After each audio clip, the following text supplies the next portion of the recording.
Dear friends, 499 days over. The USA has cried foul about the unprofessional behavior of the Russian aircraft which dropped flares in front of US drones and flew dangerously close to it when they were carrying out reconnaissance sorties in Syria. By the way, question is, what is the USA army doing in Syria? Forcing democracy there and in turn plundering the Syrian oil?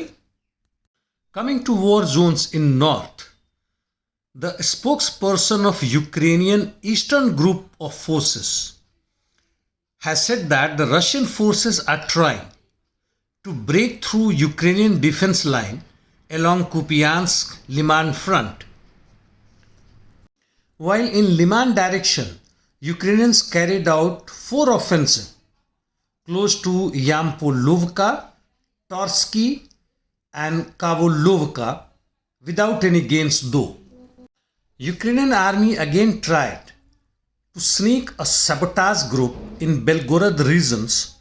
However, the Russian army was able to repel it.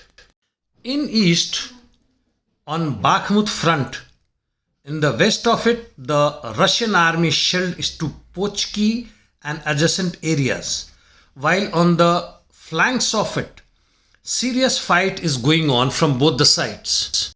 After a long time, Russian army carried out counterattacks both in north and south of Bakhmut and was able to capture the heights in the western part of Klishivka settlement and also in the north towards Berkhivka, expanding its control zone near reservoir. I saw ISW report which claims that the Ukrainians made more gains towards Klishivka. However, I doubt that, as it could be a day's old news, and as of now, the Russians were able to gain back their heights and clear off Klishivka from the Ukrainians' threat. In Avdiivka directions, Ukrainians carried out attacks towards Vodyano, however, did not succeed. As far as Marinka is concerned, severe fight is continuing in eastern part of it and rest of Marinka, both north and south. Coming to south on Zaporizhia front towards Makarovka, the Ukrainians carried out multi-layered attacks but failed to gain any ground. So was in Pyatikhatki as well as towards Guliaipol, Zerebianki as well as in Rabotino direction. If you see the pattern of Ukrainian counteroffensive, especially towards Pyatikhatki as well as Zerebianki line, it seems that the Ukrainians have devised a new tactics wherein the waves of Ukrainian army are continuing attacking the Russian defense line. So far at least 5 major ones have been detected, wherein they are not using heavy equipment and armored vehicles including tanks, though they are using artillery in sufficient amount and which is much behind the battle line, could be more than 40 kilometers away.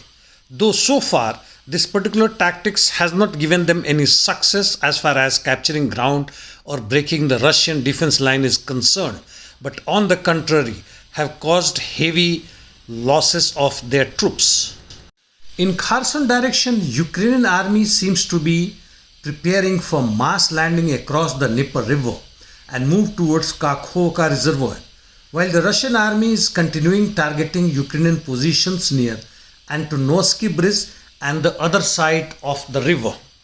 This is the overall situation of the war zone. In the meantime, Russia has said that 23 out of 29 Storm Shadow missiles in the inventory of Ukraine have been destroyed so far, and 5 have been recovered by the Russians and have been handed over to Russian defense enterprises for further investigation and studies. Interestingly, these Storm Shadow missiles, pretty advanced so far as Ukraine is concerned and very costly as well, have been destroyed by the Russian air defense, which are old like S-400 Buk M2.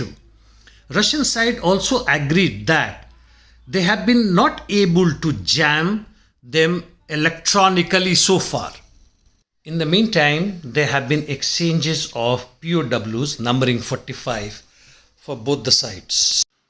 Pentagon has cleared to supply Kiev what it terms as the safest cluster bombs, which are prohibited by international convention as it works in flights and scatters into light projectiles, wherein those who do not explode remain underground for decades.